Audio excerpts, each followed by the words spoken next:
a la ciudadanía antes de empezar el juicio. Parece que las garantías no se aplican para mí. Negaron a mis abogados la existencia del proceso. Sin embargo, en Bogotá decían a periodistas y políticos que tenían todo listo para encarcelarme. Era la campaña electoral de 2018. Me comunicaron el proceso llamándome a indagatoria. No me permitieron versión libre. Me pusieron preso el 4 de agosto de 2020, 25 meses después de llamarme a indagatoria y 11 meses después de haberla realizado. Me negaron la presunción de inocencia, el derecho a defenderme en libertad. Si no conocían o no creían en mis antecedentes de persona de bien, por lo menos debieron observar mi comportamiento durante esos 25 meses. No he sido peligro para la sociedad, no he eludido la justicia ni la he entorpecido. Me gradué en la Universidad de Antioquia con un profundo respeto a los jueces, a la justicia, a su independencia. Tanto que en mi carrera pública no intercedí para tener recomendados en instancias judiciales. He manifestado críticas puntuales a miembros de la justicia y sobre hechos concretos. Apartaron del caso a la magistrada Cristina Lombana porque fue miembro del ejército durante mi ejercicio presidencial. No teníamos amistad ni conocimiento. Sin embargo, le negaron el impedimento al magistrado Héctor Alarcón, quien se declaró víctima de interceptaciones en mi gobierno. Manifestó que tenía un conflicto de interés con mi persona. Agrego, leyenda contraria a la verdad. No sé de dónde alegó ese conflicto de interés. Sin embargo, el magistrado Alarcón, convencido que era víctima de mi gobierno, como lo manifestó, sin embargo, firmó la providencia que me restringía la libertad. Los magistrados que me pusieron preso fueron elegidos con participación de los 3 que me llamaron a indagatoria. El magistrado Reyes, ponente de la decisión de restringirme la libertad, fue contratista de Juan Manuel Santos en el proceso de La Habana, del cual yo fui opositor visible. Además, el magistrado Reyes fue compañero de trabajo de la esposa del senador Cepeda. Guardó silencio sobre el tema, incluso cuando fue preguntado por la magistrada Lombana. En violación de los principios de la majestad de la justicia, el magistrado Barceló, en aquel momento presidente de la Corte y responsable del caso en mi contra, llamó a un programa radial a decir que me tenían agarrado.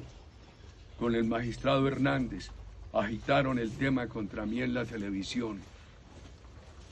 Los magistrados de la más alta institución de la justicia en televisión contra una persona. Mientras a mis abogados les negaban la existencia del proceso, filtraban piezas inconexas a periodistas sesgados, quienes aprovecharon para tergiversar y desacreditarme. En la Corte Constitucional, en votación 5-4, hicieron equivalentes la indagatoria ante la Corte con la imputación en la Fiscalía. Obligaron a la Fiscalía a adelantar el proceso en mi contra sin la imputación. Crearon un dañino precedente jurisprudencial. La indagatoria es básicamente un interrogatorio. En la imputación no se hacen preguntas, simplemente se ponen de presente los hechos y las normas violadas. El ponente en la Corte Constitucional, magistrado Linares, violó el reglamento de la Corte Constitucional y no hubo nulidad. En efecto, el magistrado Linares filtró la ponencia a un periodista, a su viejo amigo y compañero de trabajo. También le permitió transmitir la audiencia de discusión, razón por la cual la suspendieron unos minutos. Y admitió en una emisora que durante el trámite recibió una llamada de Santos, quien lo había nominado para ser magistrado. Me interceptaron ilegalmente durante 32 días. Desde la Corte Suprema ordenaron interceptar el teléfono del representante Nilton Córdoba, pero pasaron mi número. Cuando les avisaron el error, contestaron que siguieran oyéndome. Cuando me desconectaron, supuestamente para enmendar el error, ya habían transcurrido 32 días. Dada la intensidad de mis comunicaciones por la campaña que se adelantaba, fui víctima de más de 20.000 interceptaciones ilegales. Al interceptarme ilegalmente, violaron mi intimidad, violaron el principio universal de respeto a las comunicaciones abogado-cliente. El abogado Cadena adelantaba tareas investigativas de corroboración. Así se oye claramente en las interceptaciones. Estuvo conmigo en la fiscalía para hablar de unos presos que querían declarar sobre el asesinato del doctor Álvaro Gómez Hurtado y de una trampa contra mi hermano. A propósito, declaraciones que no se recibieron. Para justificar la violación de las comunicaciones, dijeron que el abogado Cadena era clandestino, pero también violaron mis comunicaciones con el doctor Lombana.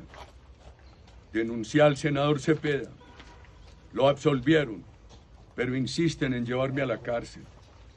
El senador Cepeda explica su cercanía a la FARC como búsqueda de la paz. Adelantó su promoción política acusándome de paramilitar. Lo denunciamos en 2011 y 2014 por sus visitas a presos para ofrecer beneficios a fin de vincular a mi hermano y a mí con paramilitares. El senador Cepeda ha utilizado los derechos humanos para encubrir estas acciones ilegales. Corrió el tiempo desde 2011, cuando lo denunciamos por primera vez. Solamente en víspera de la elección parlamentaria del 2018, los magistrados lo favorecieron con un inhibitorio y me denunciaron por soborno de testigos y fraude procesal. Es claro colegir a quién favorecieron electoralmente y a quién le hicieron daño. Le creyeron a un preso, condenado a más de 40 años por secuestro y otros delitos, amigo del senador Cepeda, a quien ha estimulado con beneficios. Violaron mi derecho a controvertirlo. Le recibieron las declaraciones en un proceso para mí secreto. Lo mismo a la esposa del preso, a quien los informes de inteligencia señalaron de integrante de FARC. En 2018, ante una denuncia del abogado del senador Cepeda, avanzaron contra mí en el proceso secreto por presión y soborno a testigos. Con inusitada rapidez oyeron al preso Monsalve. Le ayudaban en las respuestas. Primero, Monsalve ocultó a la magistrada que le recibía la denuncia el asunto de los dispositivos de grabación que ilegalmente entró a la cárcel. Todavía más grave, al conocerse sobre esos dispositivos, nunca les exigieron entregarlos. Sin embargo, los mencionan entre las suposiciones contra mí. Además de haberme negado el derecho a controvertir al testigo durante la etapa que mantuvieron en secreto, la justicia me acusa, no obstante que el testigo, orientado por sus abogados y protectores, se negó a comparecer a las citaciones de la Fiscalía durante las etapas de preclusión. Se desestimó esta actitud de desacato a la justicia, hecho que debería haber obrado a mi favor. El proceso tiene comunicaciones incompletas. En el chat del recluso Monsalve no se conoce lo que él decía a Caliche, su amigo, ni a Pardo Hacher, su compañero de celda, que afirma que Monsalve se quejaba de haber mentido contra mi hermano y mi persona. Increíble cómo violaron el principio de imparcialidad.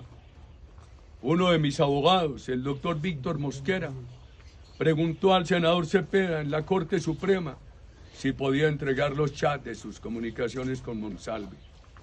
El magistrado Reyes intempestivamente interrumpió y advirtió al senador Cepeda que al responder podía incriminarse. El senador Cepeda atendió la precaución y dijo: no contesto.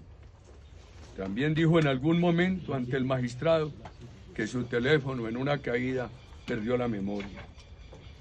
Mientras que el magistrado Barceló y dos de sus magistrados auxiliares mostraron una sorpresiva celeridad en la recolección de pruebas y toma de testimonios favorables a sus intereses de persecución, se observó una clara negativa a practicar pruebas esenciales para la defensa. Testigos claves que afirmaron haber recibido ofrecimientos por parte de Iván Cepeda, como el Tuzo Sierra y Monoleche, no fueron escuchados por la Corte, lo cual constituye una omisión que afecta gravemente el equilibrio y la equidad del proceso. El testimonio de Juan Carlos Sierra, conocido como el Tuzo Sierra, fue tomado por Lisa Ruth, una investigadora americana, ex agente de la CIA, con experiencia certificada en la recolección de pruebas con validez procesal en los Estados Unidos. Sin embargo, la Corte calificó este testimonio de montaje. Horas antes de empezar este juicio, afirmo que mis antagonistas políticos han logrado convertirse en mis acusadores judiciales, unos de ellos cercanos a la FARC y otros colaboradores directos o indirectos, cubiertos por la cautivante palabra paz, usada para proteger el terrorismo a través de la indulgencia de impunidad absoluta. Siento desazón, dolor, que tengan en juicio al magistrado Prada, que nunca buscó a los de Neiva.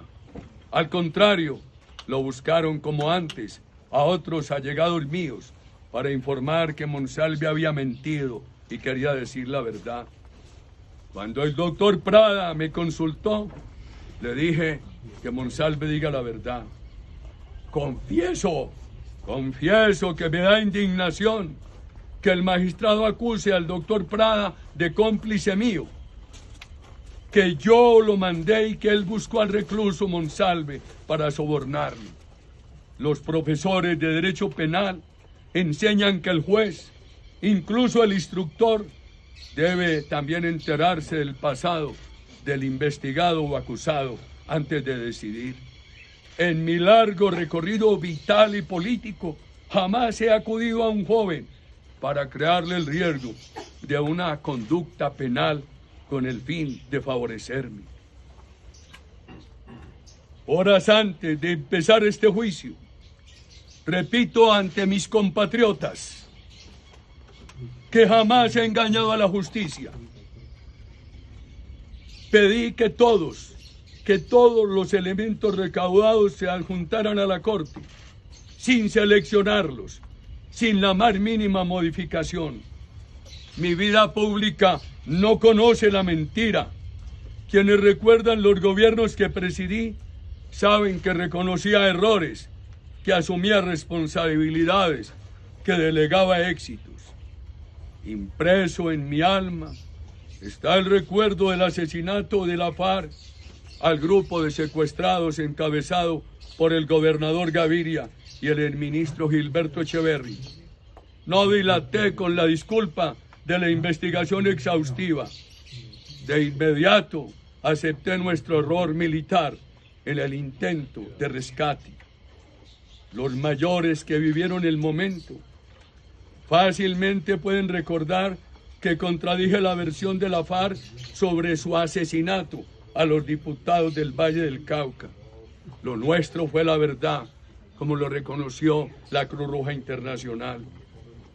Toda esta persecución empezó también por unos administradores de justicia, desconocedores u opuestos a mi carrera pública, influenciados por la caricatura que exponen mis adversarios, operadores de justicia que ignoran o desconocen mi sentido de honor patrio.